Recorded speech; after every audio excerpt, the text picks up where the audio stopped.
As mentioned, my role at the High Commission is as the head of the Regional Stability Team, department. The High Commission here is very active. We have a very long history with Pakistan, and I was just saying I arrived here in October last year. I have never worked in a foreign country where I felt so at home because of our shared culture and our shared history. Well, the cultures are different, but our shared history. So the Regional Stability Team comprises all of the Pakistan's relations with its external neighbours, but Afghanistan features very heavily within that. And a large number, the team altogether is about 50 people, and more than half of them are working on Afghanistan. So it's something that it's something that I spend a lot of time thinking about and talking about and discussing. And so, as I say, I'm really interested in hearing your views. I'm just going to give you some general kind of thoughts about regional stability in the global context to begin with, and then we can have a conversation. So, if anybody had asked me 10 years ago if I could predict what's going to happen here, what's going to happen there, what's going to happen in Afghanistan, I probably would have given an idea. I would have had some thoughts in my mind and said, well, we can expect this to happen or that to happen. But I think now we all recognise that we're living in a really fast-changing global context, and it's very, very difficult to predict what's going to happen next. So at the geopolitical level, obviously we're seeing the rise of China, we're seeing US-China competition. We've seen the US withdraw from Afghanistan, which has had a big effect in this region. The Indo-Pacific tilt, which also has an effect in this region. We're seeing the rise of India. India recently, as I'm sure you all know, overtook China in terms of population. And I think there's an expectation that, within a decade it could also take over on an economic front as well. So there are big changes going on at the global level. There's also a global shift towards more instability, with more conflict, more hybrid warfare, greater polarity squeezing middle powers like Pakistan. And it's important that there's a need for balance in the world, and that we don't become embroiled in bloc politics. The impact of COVID, particularly on the global economy, has had a big effect. And the Russia-Ukraine crisis will also have a large effect. Although it's located in Europe, it's really impacted on the global food security globally and energy security globally. So these are very uncertain times that we're living in. So if I come down more to the region, greater stability in the region obviously is a good thing. I think we would all agree with that. Nobody wants conflict. But there are disagreements in the wider region between Pakistan and India, between India and China, and the risk of miscalculation amongst these three nuclear powers. This could have a devastating effect on the region in general and its neighbours. There are positives. Pakistan and its neighbours sit astride one of the most important mercantile routes in the world, and it's a bridge between the fast-growing Asian economies and the markets in Europe and the West. And there is a real opportunity to capitalise on those trade links.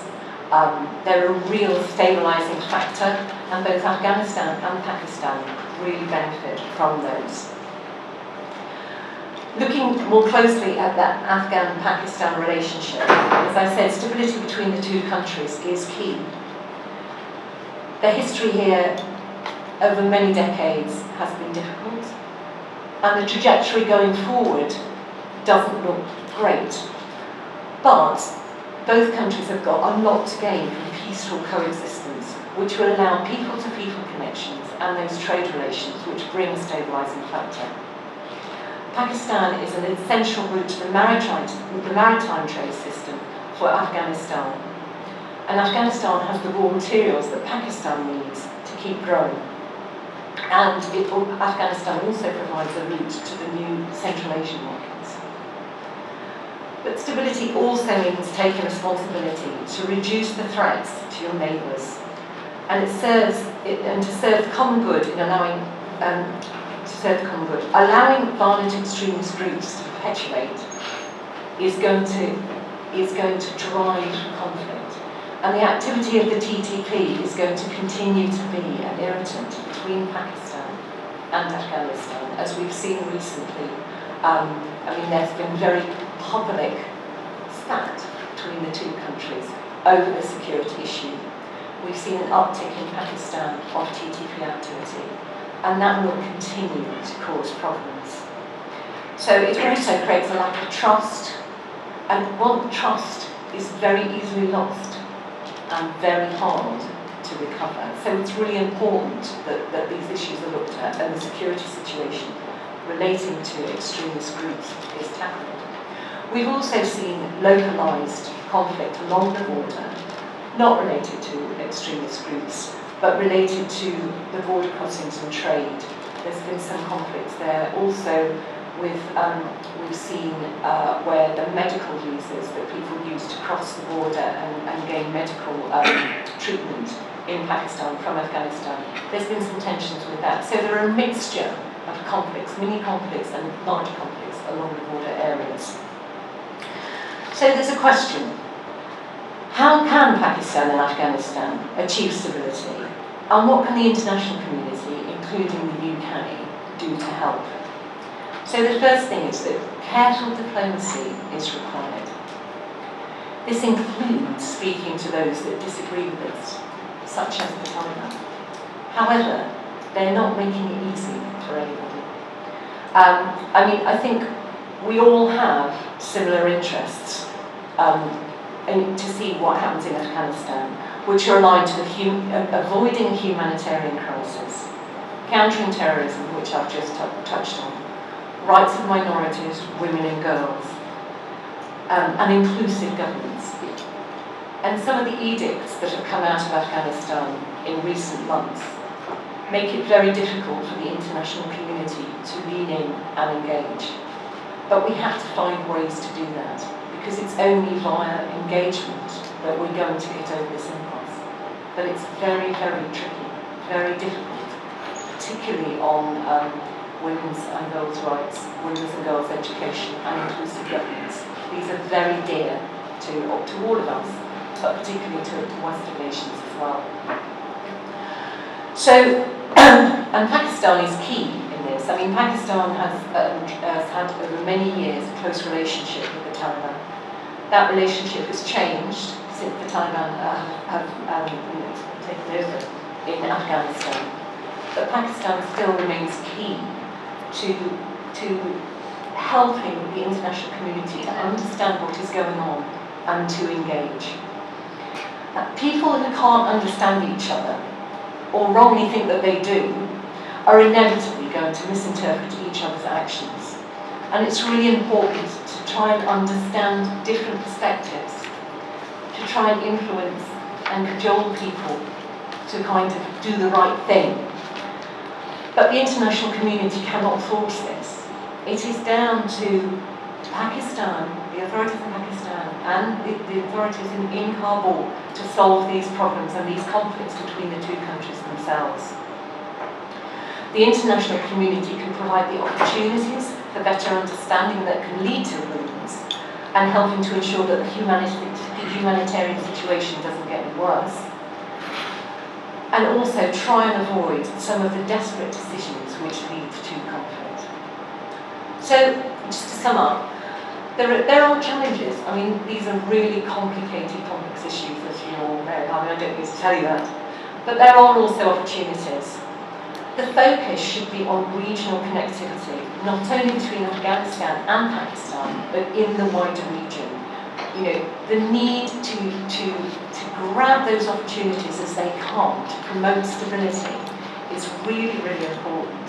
And it's essential that where those opportunities arise, we don't let them pass us by and just let things gradually deteriorate. So those are my kind of general thoughts. As I say, they're quite general. I'm very happy to kind of take questions and hear your views on this. Thank you very much. We can have one by one question, or we can just collect. question in one go and then you can answer it. Yeah. And at the same time, I also want to acknowledge that Dr. Farfanda Zia is with us. Thank you very much, ma'am, for being here and taking time out to attend this session. Especially, she is Director General of Sharia Academy at International Islamic University, and we are also grateful for all the cooperation that Sharia Academy and its staff and its leadership is providing to IRCRA for organizing and managing this event so amicably. So, Ms. Alexandra has spoken about the regional stability and especially the importance of regional connectivity and also people-to-people contact and how we can actually improve trade, and these are basically the mechanism through which we can ensure some stability and improve our relationship in the region as well as with the international community. So your floor is now open. You can ask any question that you have in your mind. Please, please introduce yourself first and then ask your question. Avoid any comments or making long comments, but just questions. They can ask in local languages. So yes. You can also ask in Urdu or in Pashto, whatever language you feel more comfortable in, because the purpose is to communicate and have a discussion. Please. My name is Gofran Bitani. I am from New Bangladesh district. Thank you, ma'am, for joining us.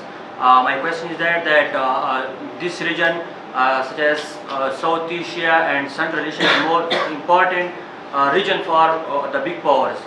If you can see in the trade perspectives, in the market, in the other resources, this region is most important. From last many years, SARC members of SARC country also struggle for bringing peace in that region, for bringing stability in that region, for bringing that cooperation in that region, but they can also fail.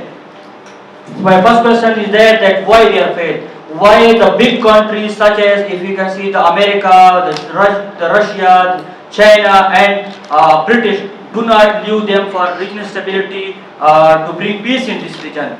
Why they do not leave for the humanitarian crisis? We can see the humanitarian crisis in this region. But and we are also being the colony of British. They also do not leave from they also do not leave him for land. They also exploit the resources of NMDs and also the Central Asian resources and also, if you can see, the South Asian resources. What's the reason behind this? Why they do not leave? Which area do you come from? New Bangladesh district. Newly merged districts, particularly, or is it? Tang district. Tang. Okay.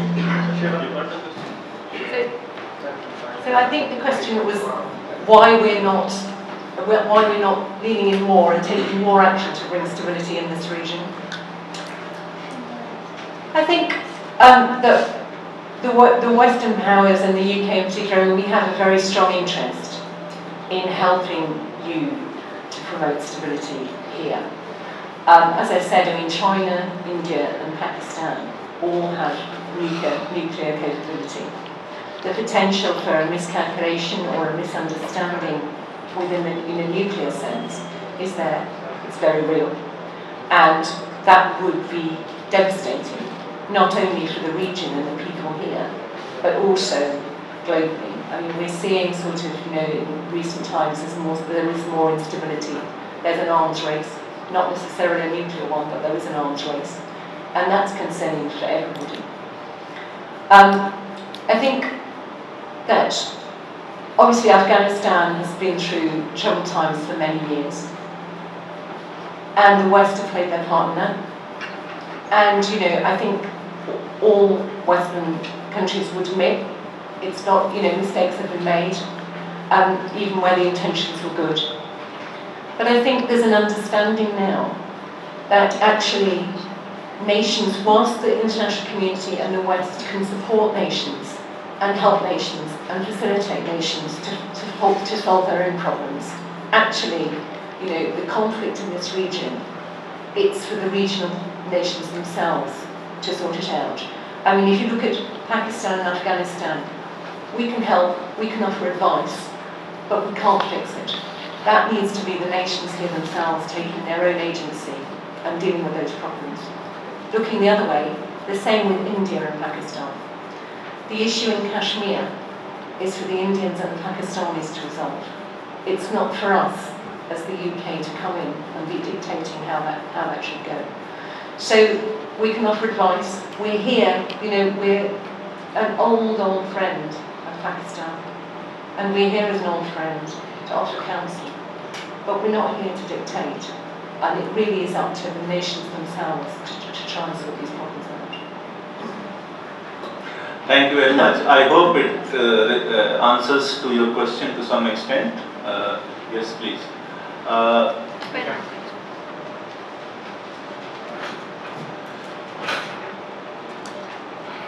Assalamualaikum. My name is Afghan-Pak from District Jarsata.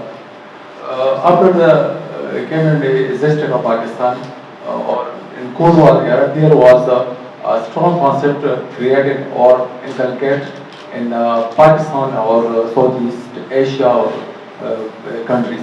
That the big powers, and especially little powers like a predator, and they are interfered these areas, especially Pakistan, in political or military issues. So they made more complex the issues, and the misconception and misunderstanding between India, Pakistan, and one side created by these big powers. So what is your perspective in this regard? Thank you.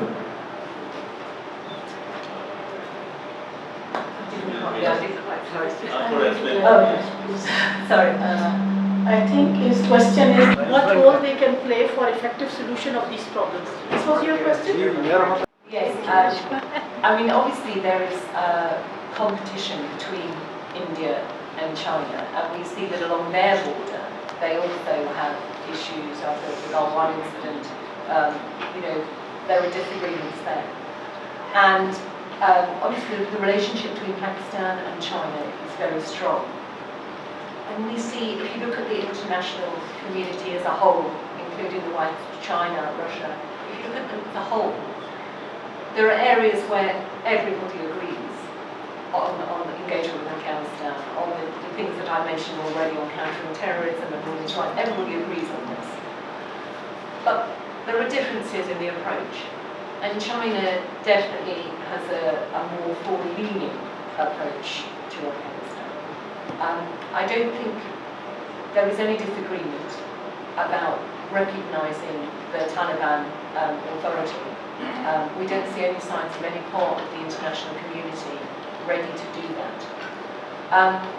But clearly there are opportunities for China, and clearly also for India. I mean, the Taliban are, from our perspective, the Taliban are courting the international community, and particularly about reopening offices in Afghanistan on trade issues. So, I mean, larger powers see opportunities there, but I don't see that there's any chinks as yet. We're at an impasse, I think. Nobody is saying, that now is the time to be recognising the Taliban authority, recognising the de facto government. So, I mean, it's difficult for me as a Westerner to know quite, what China or India are thinking about their opportunities that might be with Afghanistan. But I don't see any signs that they are suddenly going to embrace the Taliban as yet. I don't know if that answers your question. बात clear हो गई है?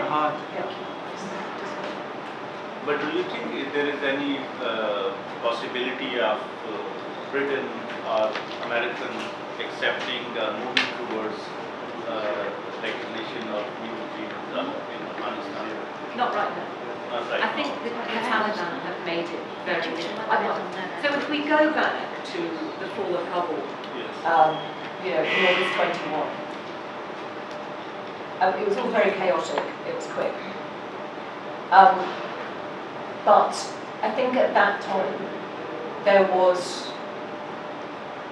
optimism is probably a little bit too positive, but there was definitely the feeling that the Taliban was saying, this is a new, we've changed, we're not the same as we were, we want to engage. And Afghanistan had changed. I mean, 20 years, over 20 years between, the Taliban leaving and the Taliban returning, it's changed.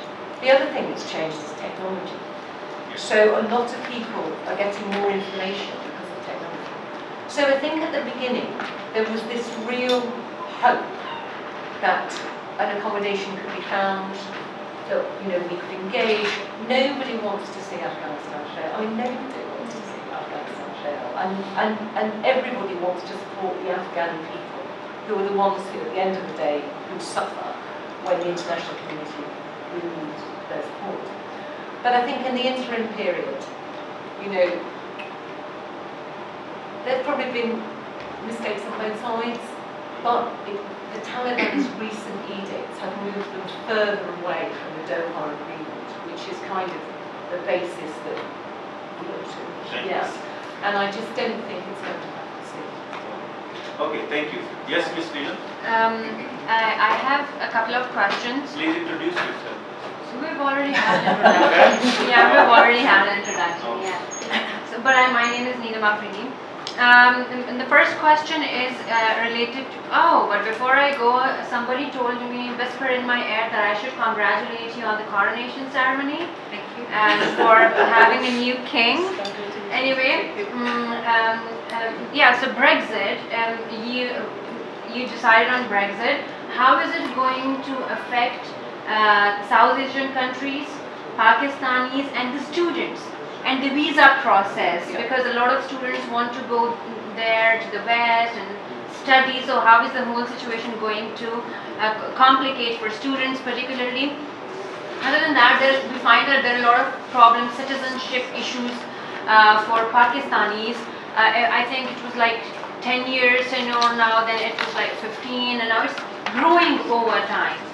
I understand the insecurities that the West or the British has considering Pakistanis, but I mean, it's not our fault that we had to go through a war on terror. I call myself a child of war on terror. I was a little girl when the whole thing started, and I grew up, and my childhood was ruined by the whole thing. It's not my fault that I had to go through all of this, and now the world is telling me that you cannot come to my country because you had to go through this. That's kind of unfair. So the citizenship rules are getting stricter and stricter day by day. Your input on that. Moreover, you talked about the Afghans failing. Well, nobody wants them to fail, but they are failing, unfortunately. Instead of giving them visas or welcoming them into your countries, why are you planning on investing after the Taliban government in their own country to resettle them in their own country, instead of the rest of the world hosting them, bearing their expenses and supporting them? Why not make a favorable situation for them to return to their own country? Yeah, that's all. So there's a number of things in order. Please. So Brexit. I mean, obviously Brexit was a big change for the UK. I mean, practically my whole life, not quite on my own, I was an EU citizen, and I'm not an EU citizen anymore, but I'm still a European. We're working through, we're still working through the very complicated relationship after 40 years of shared law, and whatever. We're working through the very complex areas on that, and there will be some effects. I mean, obviously before our trade agreements were through the EU, and now we have bilateral trade agreements. So there are things like that. But there are positives too. So hopefully the positives in the end will win out. So I don't think that's going to have a hugely negative effect on Pakistan. In relation to student visas and visas to the UK, it's not my area of expertise, I have to say. I will say, because I'm sure that you've seen this perhaps, that there is a conversation about immigration going on in the UK at the moment. It's a very live conversation. However, we would hope that the UK remains a welcoming country. My whole life has been hugely multicultural. You know, I live in an area where there are people from Portugal, from Ireland, from North Africa, Pakistanis, and this is a whole melting pot, and the UK really benefits from this. So I want you to feel welcome in our country as I feel in yours. The war on terror, yes, not a good phrase. I think there have been some negative effects for sure, but I think everybody recognises now where mistakes were made. And I hear quite a lot people talking about Islamophobia. I think there's been a real shift and a real understanding that it's not about Islam. That's not the root of this problem. And I think that there has been a real shift in Western thinking. I don't think that's always filtered down to people who feel that they're on the receiving end of it. But, you know, we're in new territory now, and hopefully that's been put behind us. The problems persist. We still have, you know, the threat from ISKP in Afghanistan is rising. So we still see those, you know, very extremist groups operating. That's separate though as well. It's not the same thing. I think there is a real recognition of that. On resettlement, so we do have a resettlement program where people from Afghanistan who worked with us formerly when we were in Afghanistan are able to resettle in the UK. And I have to say, I've got a team on my feet that deals with that for those Afghans that want to leave. But I absolutely agree with you. We don't want to make a situation where everybody leaves the country. There's a brain drain. All of the, you know, educated people leave. That's not the situation we want at all. That's why it's really important to address the humanitarian situation. Whatever our relations are with Canada, we need to address the humanitarian situation and to allow people to have decent, proper lives within Afghanistan.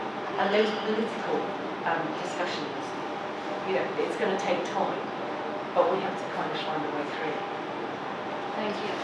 Thank you. Please. And my name is Naseemullah Naseemullah from district of Himaro. मैं उर्दू में सब question जी, करूँगा और clear हो जाएगा। मेरे पास I have two questions. My first question is about how you see the Pakistan, Iran and Saudi Arab relations in the perspective of regional stability. Pakistan, Iran and Pakistan, Iran and Saudi relationship in the perspective of regional stability. And my second question is there the British government are trying to improve Pakistan, Afghanistan and Pakistan Indian relationship through cultural diplomacy? I hope. Thank you. अगर इस पर आप explain Very good. I would struggle in Urdu, let me tell you. Okay, so the first question, very good question. I mean, obviously, within Pakistan at the moment, it's very unstable within the country with the political situation, the economic situation, and the security situation all coming together. And the relationship with Saudi Arabia, particularly on the economic front, I mean, traditionally Saudi Arabia has been a very good friend and supporter of Pakistan economically. I have to say that what we're seeing is the political situation is causing external neighbours to kind of pause. I mean, we're all hoping there will be an IMF deal, but it's sort of receding. I mean, it's not guaranteed, and the Saudis have not been as forward-leaning with their support as we perhaps seen in other times. The situation with Iran is, you know, trouble with Balochistan, and there are issues there that go on. But the key thing here, I think, is the rapprochement between Saudi Arabia and Iran. So, as I say, you know, we're seeing more conflict, more instability in the world. This is to be, you know, welcomed. You know, where we see nations, you know, overcoming their differences. It's very early days. Let us see what happens in that relationship. But it's definitely a welcome step. And I think the Pakistanis too would welcome that. Your second question on India, Afghanistan, and Afghanistan, Pakistan about cultural diplomacy. Yes, people-to-people connections are really, really important, particularly with India. I hear time and time again from contacts that I speak to, behind closed doors, the Indians and the Pakistanis sit down and eat together. You know, in the UK, they're all friends, come back here. No. I mean, it does not surprise me at all. But, you know, it's the people-to-people connection is really, really important, particularly with generational change. So those countries have large populations under 30. Slightly disappointing. I've heard different things. I've heard that, you know, I think from the Pakistani side I hear more that the younger people are ready to accept and want to be able to travel to India. But I've also heard some stories about, you know, younger people sort of still having these entrenched ideas about the animosity between the two countries, and I think that's disappointing. There are lots of areas where the cultures can meet. Cricket. I should have said before actually about, you know, when we were talking about Islamophobia and the perception of Pakistan. I mean, we had the first cricket tour here in 17 years. I mean, I'm a big cricket fan. It's a real boom here in Pakistan, understanding cricket. But, you know, India and Pakistan, both, you know, huge cricket supporters. And it's really sad to see India's kind of withdraw from the cricket tournaments that are coming up. We want to encourage those fans.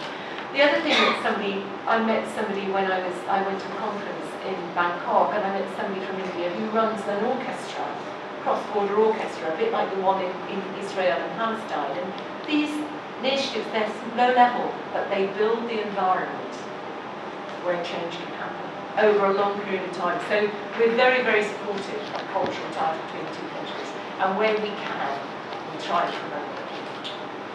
Thank you, very helpful. Please speak up. Hello, welcome to our class. My name is Shafiq Afridi and I am from District Khyber. Isn't this right to blame the British government by the last 20 years which financial losses and human losses are going on in Pakistan and Afghanistan? How much do you keep your government the blame that your government and America is specifically the problem to this area? And how will you rectify this now by giving this slogan, school right, women right, despite you have closed all the system there, your financial system, your banking system, and you call them terrorists, and yet they are a free nation. So how much do I blame the British government in this case, and particularly the problem faced Pakistan also in bilateral relations? So first of all, I think if you want to promote peace and stability, starting from the perspective of who's to blame is not helpful. I think we all know and understand that mistakes are made, and nobody's going to hide behind those mistakes and go through. Not everything has been perfect. But when you get into the blame game, it kind of promotes a spiral, which is not helpful to promoting peace. So I wouldn't engage in that particular area of who's to blame. Who can help looking forward? Yes, very happy to talk about that. And I understand the point about the financial system. As I said, the international community, looking to the Doha Agreement as a basis, had certain expectations, and not just the West, the entire international community had certain expectations of the Taliban. There are differences, you know, there are different cultural differences, but there's also a minimum standard that really all nations around the world have to adhere to. You know, you can't just allow nations to disrespect or disregard women's rights. That's 50% of the population who are being excluded, and that's a step too far for the international community. Inclusive governance as well. You know, there has to, if Afghanistan, which is a tribal nation, wants to achieve stability long term, it's got to have inclusive governance. We would all like to be in a position where we could welcome the Taliban authorities where we could recognise the technologies, where we could reintegrate Afghanistan into the global banking system, and where we could remove some of those travel bans on some of the individuals. But it's got to be a two-way street. And that's not for us, that's for the people in Afghanistan. We have to stand with them, as we do with other nations, where governments are not respecting some of those international norms. So I think the international community can play its part, and as I said before, everybody wants Afghanistan to succeed. But you can't just accept everything and say, fine, we'll just go along with everything you say, when we see the agreements that have been reached and the things that have been discussed are just being set aside. Any more question? Yes. Tribal district Orakzai. So my question is, how do you see the future of Asian countries, specifically Pakistan? And is there any possibility of World War III as the balance of power is changing from unipower to bipolar, and now it's multi-powers? Yeah. By the way.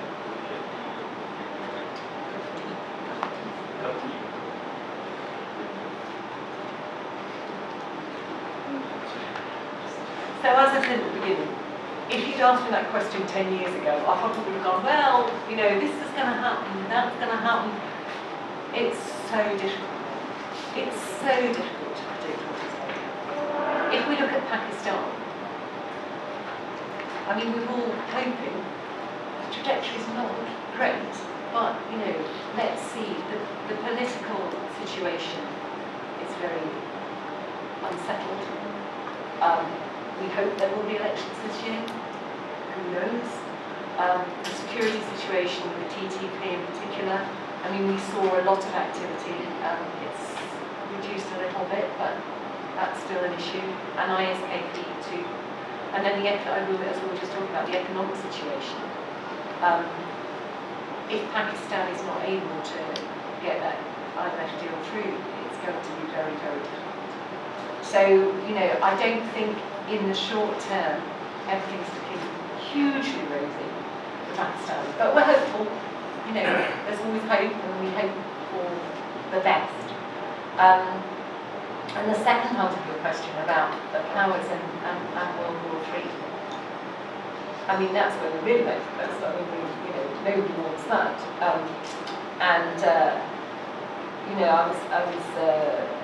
I was at a conference recently where one of your senior ministers said, unless they were prepared themselves to send their own son into battle, why would they perpetuate conflict? And I think that's true of everybody. But as I said also, we're seeing more conflict in the world. We're seeing the capability change. The whole technology has changed, the warfare has changed immensely. The kind of hybrid warfare and the kind of online realm changed immensely. Yeah. So I think the risk and the potential for further conflict is definitely there. And that's why, as I said earlier, in relation to Afghanistan and Pakistan, careful diplomacy is more important now than it has probably been for decades. It's very easy to make a slip, and a slip can have massive consequences. So we hope for the best, keep talking, we keep engaging, and that's all we can do. I would also like to request you to please make a few comments about migrant communities in UK and how UK is dealing with all the issues that arise from the integration and assimilation in UK culture and society, especially with regards to Muslim communities and maybe some comments about the Pakistani communities living in UK. Yeah. So I have to say, I am a child of a multicultural society. My whole life I've lived amongst different communities. very large Muslim communities. The area where I live in London, there's a large Moroccan population, Moroccans who live there. I see a lot of people around where I live at home with a hijab, with a niqab. The mosque is there, I hear the call for prayer. You know, it's very interlinked in society and a very usual thing. I think the aftermath of 9/11 and the war on terror was a difficult time. I think that the population, the Muslim population, particularly in the UK, felt that they were being attacked. And I mean, we did see in the UK some physical attacks against the Muslim population, which is, you know, and there was some Islamophobia. I think that was true. As I said earlier, I think we're working through that, and I think there has been a realisation for many, many years that that initial knee-jerk reaction was not correct, and I don't think that's where we are now. I think particularly amongst the younger generation who are coming up, you know, my children, they don't think in that way at all. Sorry. There is, though, an ongoing conversation about migration into the UK now. I mean, you can see that, you know, with the communities arriving now, how we integrate them. That's not so much an issue of multiculturalism or integrating the populations. It's more to do with practical questions about resiliences, about schooling, about, you know, about in relation to the Pakistani communities. I mean, we've got, for example, in Leicester, there are now more Asians living in Leicester, or people, yes, people who are, you know, of Asian heritage, than people who are of traditionally British heritage. I have to say, the UK is such a mixed bag that most people there, if you go scratch the surface, they've got, I've got other relations in me, most people have. I mean, sadly, we also saw in Leicester, I mean, you know, there's been some unrest recently between Indians and Pakistanis over cricket, which is not great. So, you know, there's a few issues. But these are really long-term communities. They've been there for a very long time. They're into the third, fourth generation. And I think it's interesting because when I was younger, I think in a way there was better integration than there is now. Because now there's a lot of talk and, you know, things get on people, and there's a lot of negative stuff in the Twitter sphere.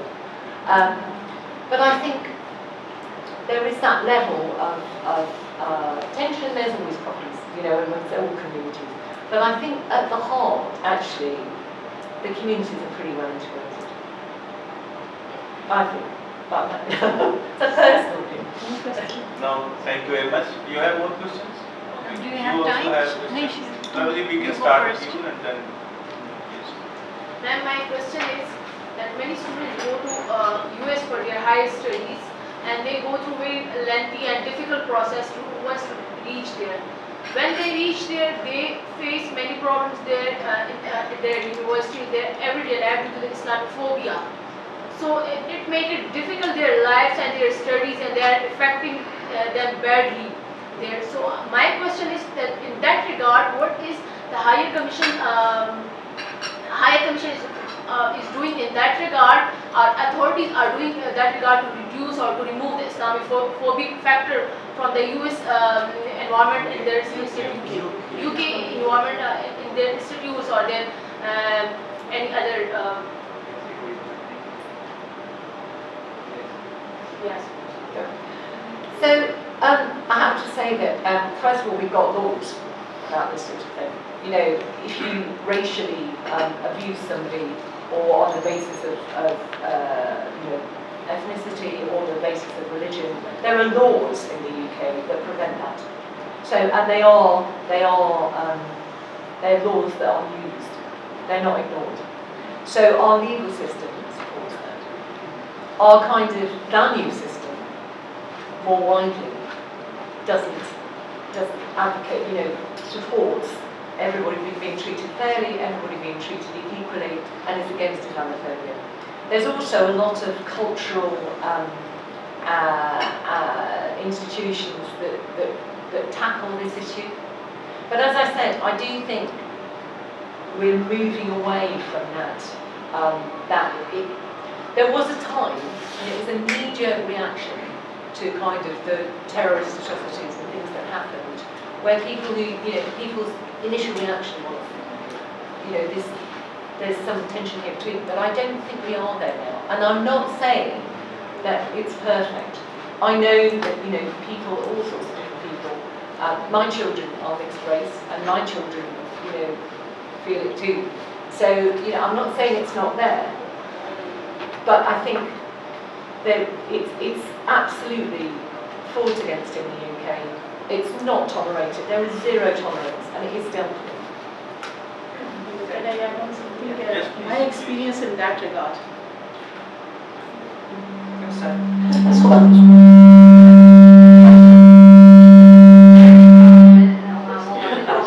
some problems. Yes.